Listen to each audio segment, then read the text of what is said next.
Hello, I'm Anna Prosser, and I am here at E3 in the Wargaming.net booth.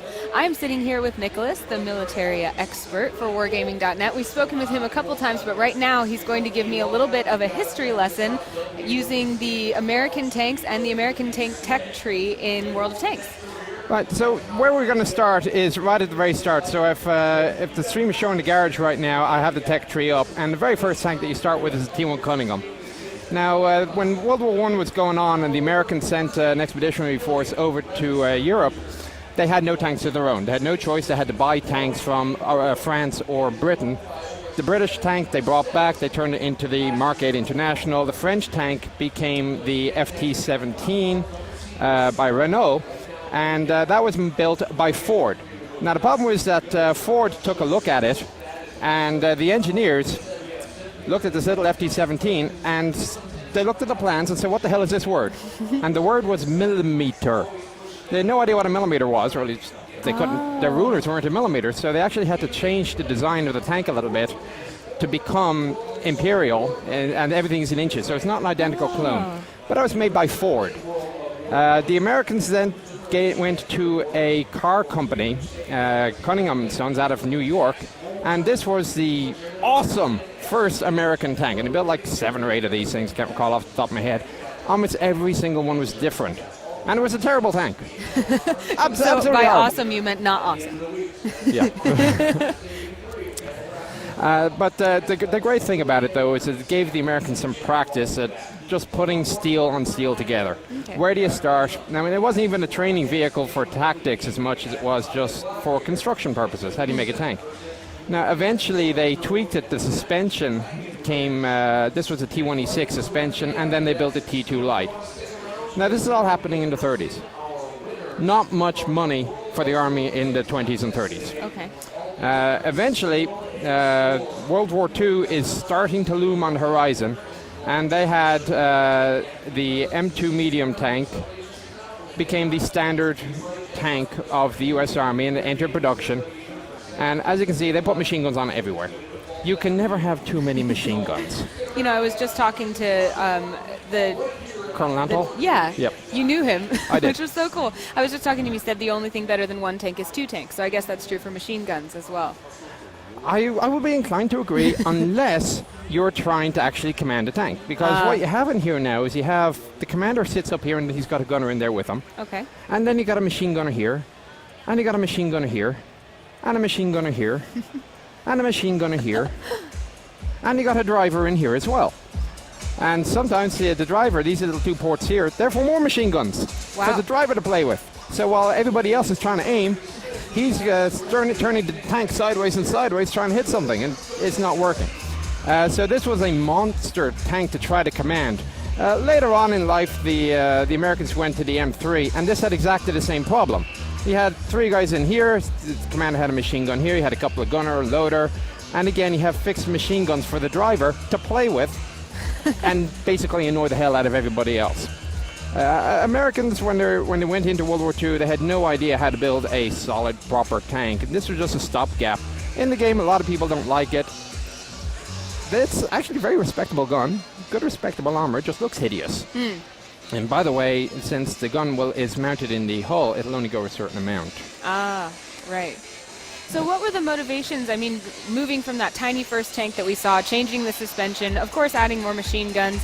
What was the learning curve here? What were they trying to accomplish? Well, they had at the time a thought that the tanks they were going to have were going to be infantry support weapons. In fact, the tanks were given to the infantry officially. The armor, the cavalry, were allowed combat cars, not actually tanks.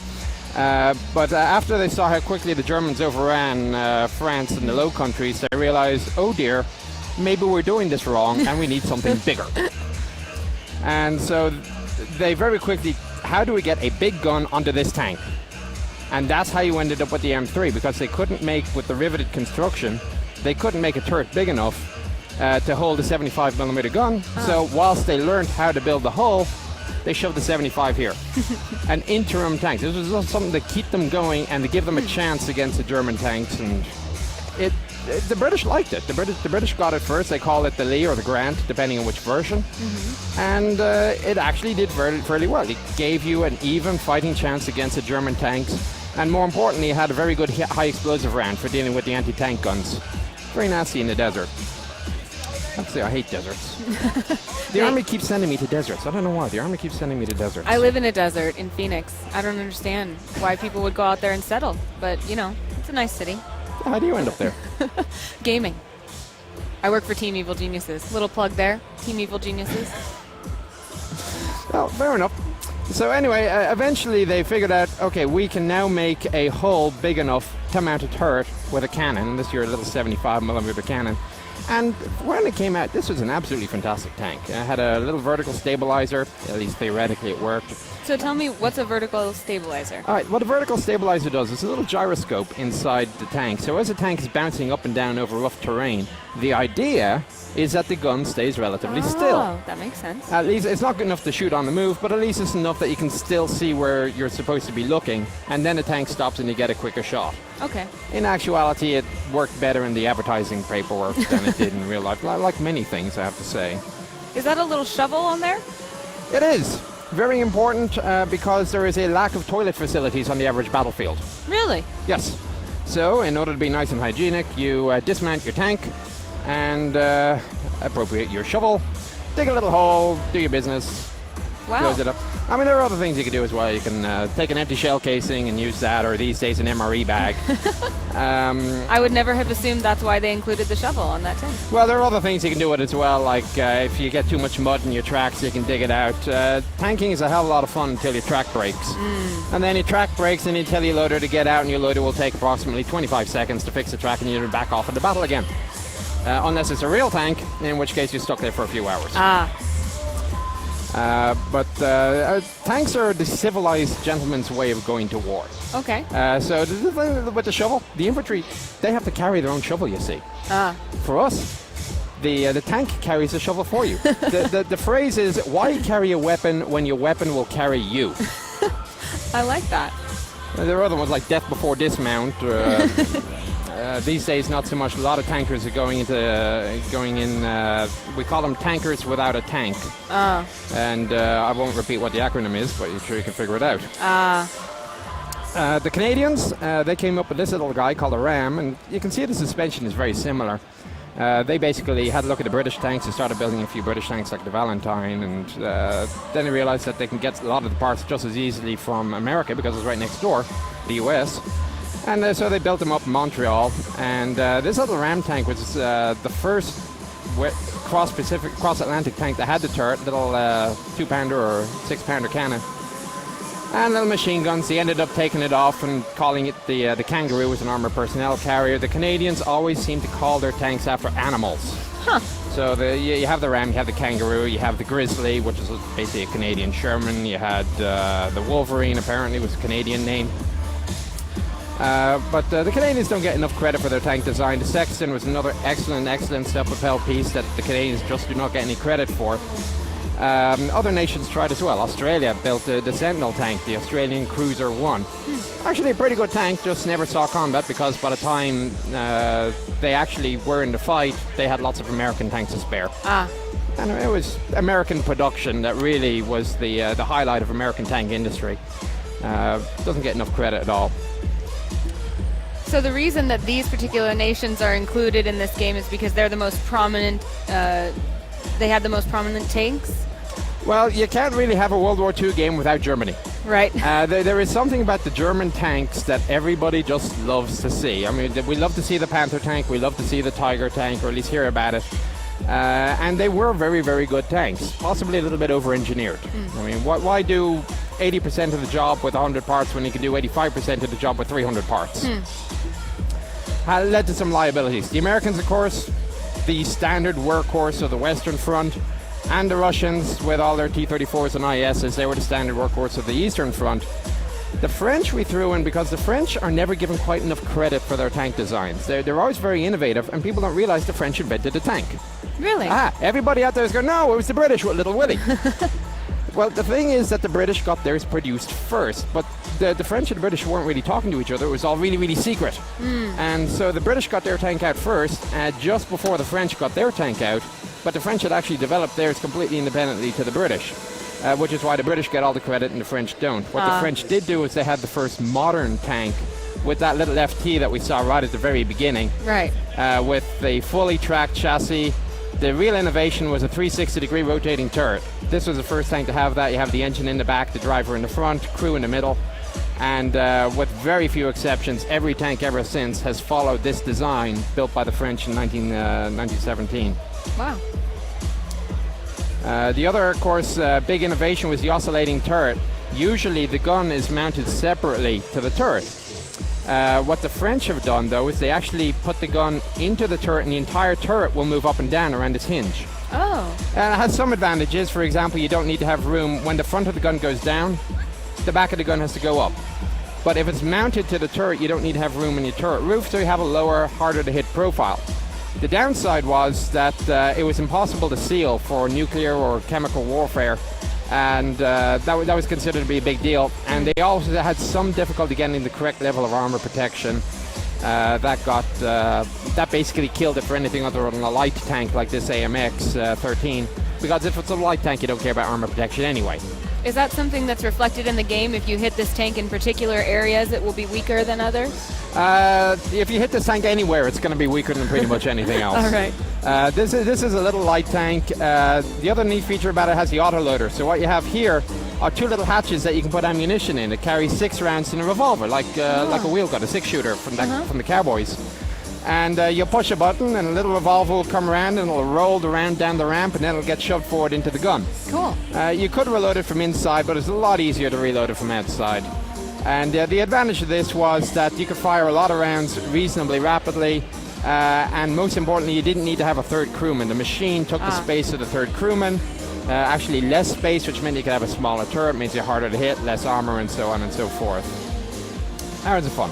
So that's a lot different than the tank we saw with all the machine guns that had, 6 crew people? I didn't even count. But the cult of the machine gun took many years to get rid of. A fun one is... We've just got past a note, says that the next match is at 5 o'clock. So what time? Okay, we have plenty of time. A few minutes before the pregame. The last one probably to mention here is this little M7 medium, which was a perfectly serviceable tank. The Americans built an entire factory just to build this thing. Really? The idea was it would replace both the M4 and the M5 light tank. And they built this thing, and it was a perfectly good tank, but it didn't do anything any better than the Sherman. And it was a complete waste of time. They built 20 of them and shut down the factory. Hours of fun. And then, of course, you have the big heavy tanks that everybody loves, the T-29. This was just an experiment, really, on how big a tank gun you can put into a tank. Oh, really? So that was step one. And then they put these rangefinders, some people call them the ears, just to make it more accurate. What is a rangefinder? A rangefinder that works like a battleship. And what you'll do is there's a mirror and a lens in each window here. And you have 2 images that you try to coincide by trigonometry by angling the mirrors so that they meet at a certain point. And by determining the angle of the mirror, you know how far away a target is, so you know how much to raise your cannon. Right. Now, not happy with a 105, they took a 120 and they put that into the tank. And, the Lord looked upon it and saw that it was good. I'd say, 120 millimeters isn't big enough. And they went with the T-30 way at the end here, and the T-30 is 155 millimeters. This is just stupidly big. It really is. There is, for its time, it had absolutely no purpose in life whatsoever, except to say, we've done it. We've got something bigger than the Russians, because the Russians had a 152, and the Americans put a 155. So it didn't really serve any more purpose than the other tanks of its time? Absolutely not, which is why they never built more than 3 or 4 of them. Is it 3 or 4? Maybe 6. There are a couple still in existence, but they really are a complete waste. Similarly, this was a fun one. The T-28, it was called at the time, it was temporarily renamed the T-95. Now you'll notice with this one, it has 4 sets of tracks. Yeah. This thing came in at like 95 ton. It was the biggest thing the US Army ever built. Wow. Never used because the role it was designed for was made redundant when Germany surrendered. And so after a couple of years of testing, the Army decided, okay, let's get rid of them. They sent them off to be destroyed. 27 years later, a farmer hunting in Fort Belvoir, Virginia, he was walking through the woods and he sees this thing. He goes, okay, he goes over, he goes back to the office of Fort Belvoir, says, hey, I found a tank of yours. A what? No, we found a tank. We don't have tanks here. Well, no, we got one here. And they went over and they looked at it and nobody had a clue what it was. Because it was 30 years old, an experimental prototype, nobody ever heard of it. They called Fort Knox, which was at the time the home of the armor, and I said, hey, look, we got a tank of yours. A what? Yeah, it's a tank. Well, what sort of a tank is it? I don't know. Really, really big. Well, can you describe it? Well, it's got 4 tracks. Yeah, you're making that up. No. Really, it's got 4 tracks. Well, the only thing we built with 4 tracks is a T-20 1895, and we destroyed them. I'm looking at one. I guess you didn't.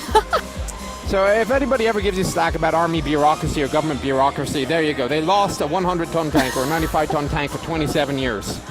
So what was the role that it was designed for that became redundant? It was designed to break through the Siegfried line. After the Normandy landing looked like it was going to be successful, the Germans basically did a falling withdrawal all the way back. It was a plan to go to Germany. So it was a delaying action all the way across France.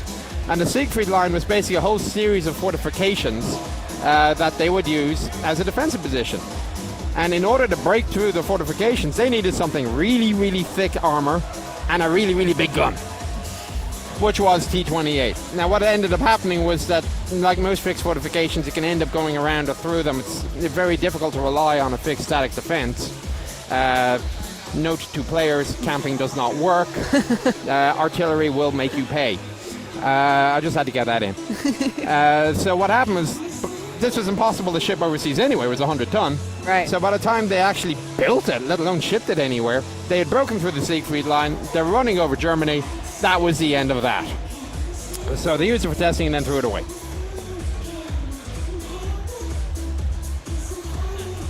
The little guy, the priest, so called because you have a little pulpit here. Oh. For the clergymen to send out. Now the British have this strange tradition. They'll either name their artillery with the letter A, or they'll name them after the ecclesiastery. So the sexton was an artillery piece, the bishop was the artillery piece, the deacon was, it was actually an anti-tank gun, but it was manned by artillery. There was the abbot, was another artillery piece. I mean, you know, the hammer of God coming down from above, I guess was what it was. Very blessed, huh? So I think we probably need to kick this over, give Farquaad and... That's right. We have a pre-game show to go David to. back to this. I've been so thrilled with all of this. I could just get lost in it. Thanks so much for sharing knowledge. I've gotten lost in this for like 13 years, and my dad is not happy with me at all. He called it a wasted youth, but I'm enjoying it. Well, you're certainly imparting knowledge on me, so thank you very much. We will be back very soon with Lord Farquaad and Nagatron. They'll be bringing you your pre-game show and our next, and I believe, final match of the day with Team Simp. All right, stay tuned. Wargaming.net